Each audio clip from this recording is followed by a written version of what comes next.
Le Grand Maulne par Alain Fournier. À ma sœur Isabelle. Première partie. Chapitre 1er. Le pensionnaire. Il arriva chez nous un dimanche de novembre 1899. Je continue à dire « chez nous », bien que la maison ne nous appartienne plus. Nous avons quitté le pays depuis bientôt 15 ans et nous n'y reviendrons certainement jamais. Nous habitions les bâtiments du cours supérieur de Sainte-Agathe. Mon père, que j'appelais Monsieur Sorel, comme les autres élèves, y dirigeait à la fois le cours supérieur, où l'on préparait le brevet d'instituteur, et le cours moyen. Ma mère faisait la petite classe. Une longue maison rouge avec 5 portes vitrées, sous des vignes vierges, à l'extrémité du bourg. Une cour immense avec préau et buanderie qui ouvrait en avant sur le village par un grand portail.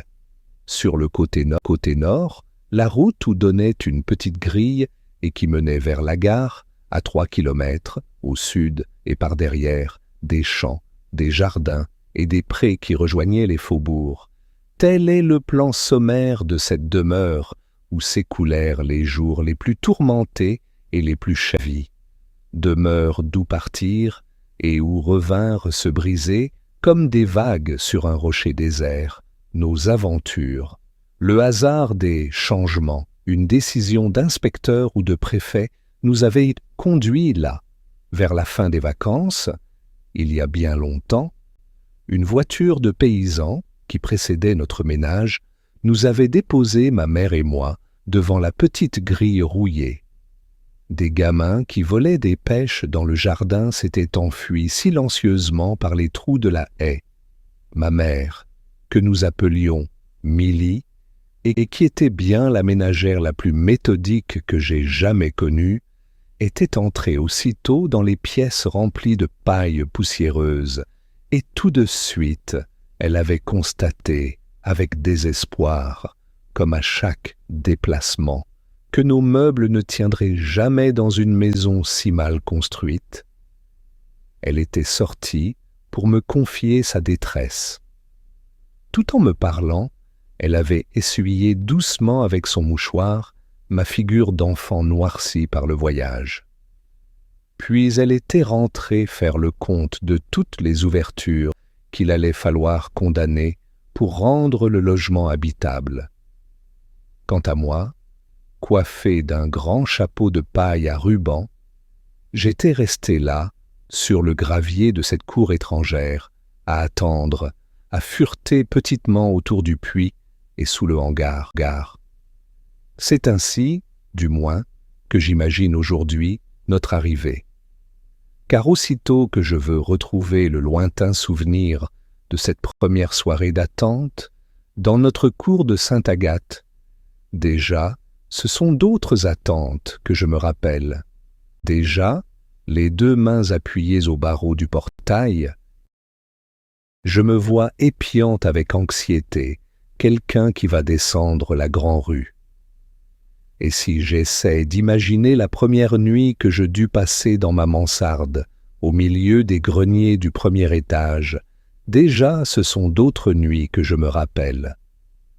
Je ne suis plus seul dans cette chambre. Une grande ombre inquiète et amie passe le long des murs et se promène. Tout ce paysage paisible, l'école, le champ du père Martin, avec ses 3 noyers, le jardin des 4 heures envahi chaque jour par des femmes en visite, est à jamais, dans ma mémoire, agité, transformé par la présence de celui qui bouleversa toute notre adolescence et dont la fuite même ne nous a pas laissé de repos. Nous étions pourtant depuis 10 ans dans ce pays lorsque Maulnès arriva. J'avais 15 ans.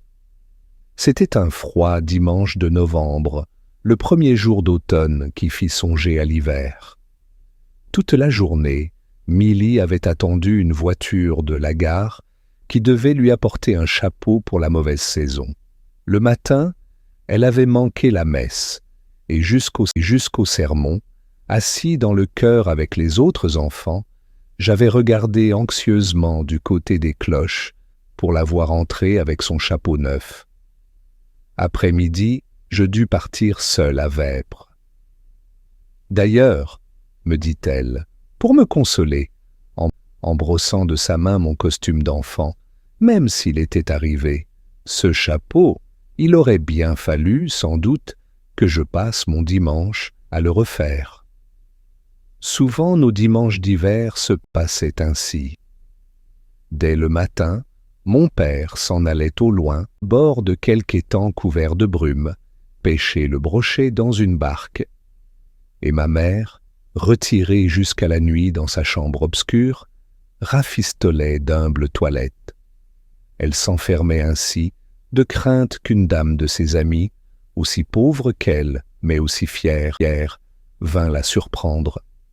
Et moi, les vêpres finies, j'attendais, en lisant dans la froide salle à manger, qu'elle ouvrît la porte pour me montrer comment ça lui allait. Ce dimanche-là, quelque animation devant l'église me retint dehors après Vêpres. Un baptême, sous le porche, avait attroupé des gamins. Sur la place, plusieurs hommes du bourg avaient revêtu leurs vareuses de pompiers, et, les faisceaux formés, transis et battant la semelle, ils écoutaient Boujardon, le brigadier, s'embrouiller dans la théorie. Le carillon du baptême s'arrêta soudain, comme une sonnerie de fête qui se serait trompée de jour et d'endroit. Boujardon et ses hommes, l'arme en bandoulière, emmenèrent la pompe au petit trot, et je les vis disparaître au premier tournant, suivis de 4 gamins silencieux, écrasant de leurs grosses semelles les brindilles de la route givrée où je n'osais pas les suivre. Dans le bourg, il n'y eut plus alors de vivant que le café Daniel, où j'entendais sourdement monter puis s'apaiser les discussions des buveurs. Et, frôlant le mur bas de la grande cour qui isolait notre maison du village, j'arrivai, un peu anxieux de mon retard, à la petite grille. Elle était entr'ouverte, et je vis aussitôt qu'il se passait quelque chose d'insolite. En effet, à la porte de la salle à manger, la plus rapprochée des 5 portes vitrées qui donnaient sur la cour, une femme, aux cheveux gris, penchée, cherchait à voir au travers des rideaux. Elle était petite, coiffée d'une capote de velours noir à l'ancienne mode. Elle avait un visage maigre et fin, mais ravagé par l'inquiétude, et je ne sais quelle appréhension à sa vue m'arrêta sur la première marche devant la grille. « Où est-il passé ?»« Mon Dieu, disait-elle à mi-voix. Il était avec moi tout à l'heure. Il a déjà fait le tour de la maison. Il s'est peut-être sauvé. » Et, entre chaque phrase, elle frappait au carreau 3 petits coups, à peine perceptibles. Personne ne venait ouvrir à la visiteuse inconnue. Milly, sans doute, avait reçu le chapeau de la gare, et sans rien entendre, au fond de la chambre rouge, devant un lit semé de vieux rubans et de plumes défrisées, elle cousait, décousait, rebâtissait sa médiocre coiffure. En effet, lorsque j'eus pénétré dans la salle à manger, immédiatement, suivi de la visiteuse, ma mère apparut tenant à 2 mains sur sa tête des fils de laiton, des rubans et des plumes, qui n'étaient pas encore parfaitement équilibrés. Elle me sourit, de ses yeux bleus fatigués d'avoir travaillé à la chute du jour, et s'écria « Regarde !» Je tâtais pour te montrer, mais, apercevant cette femme assise dans le grand fauteuil, au fond de la salle, elle s'arrêta, déconcertée. Bien vite, elle enleva sa coiffure, et durant toute la scène qui suivit, elle la tint contre sa poitrine, renversée comme un nid dans son bras droit replié. La femme à la capote, qui gardait, entre ses genoux, un parapluie et un sac de cuir, avait commencé de s'expliquer, en balançant légèrement la tête et en faisant claquer sa langue comme une femme en visite. Elle avait repris tout son aplomb, Elle eut même, dès qu'elle parla de son fils, un air supérieur et mystérieux qui nous intrigua. Ils étaient venus tous les deux, en voiture, de La Ferté-d'Angillon, à 14 kilomètres de Sainte-Agathe. Veuve et fort riche, à ce qu'elle nous fit comprendre, elle avait perdu le cadet de ses 2 enfants, Antoine, qui était mort un soir au retour de l'école, pour s'être baigné avec son frère dans un étang malsain. Elle avait décidé de mettre l'aîné, Augustin, en Panou, pour qu'il pût suivre le cours supérieur. Et aussitôt, elle fit l'éloge de ce pensionnaire qu'elle nous amenait. Je ne reconnaissais plus la femme aux cheveux gris que j'avais vue courbée devant la porte 1 minute auparavant, avec cet air suppliant et hagard de poule qui aurait perdu l'oiseau sauvage de sa couvée. Ce qu'elle contait de son fils avec admiration était fort surprenant. Il aimait à lui faire plaisir, et parfois il suivait le bord de la rivière, jambes nues, pendant des kilomètres, pour lui rapporter des œufs de poules d'eau, de canards sauvages, perdus dans les ajoncs. Il tendait aussi des nasses. L'autre nuit, il avait découvert dans le bois une faisane prise au collet. Moi qui n'osais plus rentrer à la maison quand j'avais un accroc à ma blouse, je regardais Milly avec étonnement.